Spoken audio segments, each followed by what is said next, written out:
Këtë të hënë në gjykatën e posaçme zhvillohet seanca paraprake për ish kryebashkiakun e arrestuar të Tiranës Erion Veliaj, bashkëshorten e tij, mikun e tij Elman Abulen, Klotilda Bushkën, gardianin e burgut të Durrësit Fation Baci dhe të pandehurit e tjerë. Çështja shqyrtohet nga gjyqtarja Etleva Deta. Por ndërkohë që gjyqi fillon, mashtrimi i Erion Veliajit dhe mbetjes mediatike me Robazës vazhdon. Këtë të hënë bën plot 43 ditë nga mashtrimi publik i Erion Veliajit dhe me Robazës në lidhje me pretendimet dhe akuzat ndaj prokurorit Ols Dado, për cilin thonë se ka kryer hetimet për hakmarrje dhe në konflikt interesi pasi ka kërkuar një shtesë mbi atë me leje e cila i është refuzuar. Këto pretendime dhe akuza mbeten veç se në gojën e dy mashtruesve publik, një ish kryetari që është kapur 9 herë me korrupsion, në shpërdorim detyre, me pastrim të produkteve penale, me fshehje pasurie dhe një mbetje mediatike si me Robaze, të cilit po ashtu janë zbardhur pasuritë që i ka përfituar me strategjinë e tij të njohur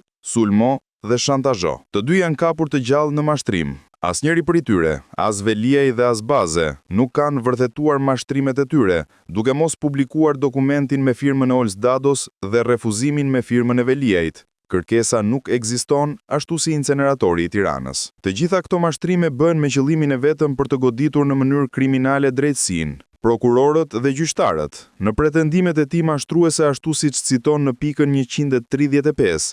Veliaj thotë se prokurori Ols Dado ka marrë një leje ndërtimi në Bashkinë e Tiranës dhe pastaj ka kërkuar një shtesë mbi atë me leje dhe kjo i është refuzuar. Ndërsa në pikën 136 të dokumentit pa vull dhe pa firmë, Erioni e trajton këtë si një çështje hakmarrje nga ana e prokurorit Ols Dado, sepse, sipas tij, hetimi ndaj Veliajit është i kërkuar me ngulm nga një prokuror, i cili muaj më parë ka pasur konflikt personal me të, lidhur me kërkesat e tij për një leje ndërtimi jashtë kritereve ligjore që kishte bashkia. Pse nuk e vërteton me Robaze? Pse nuk e publikon dokumentin me firmën e Ols Dados dhe refuzimin me firmën e Erion Veliajit? Pse nuk e nxjerr?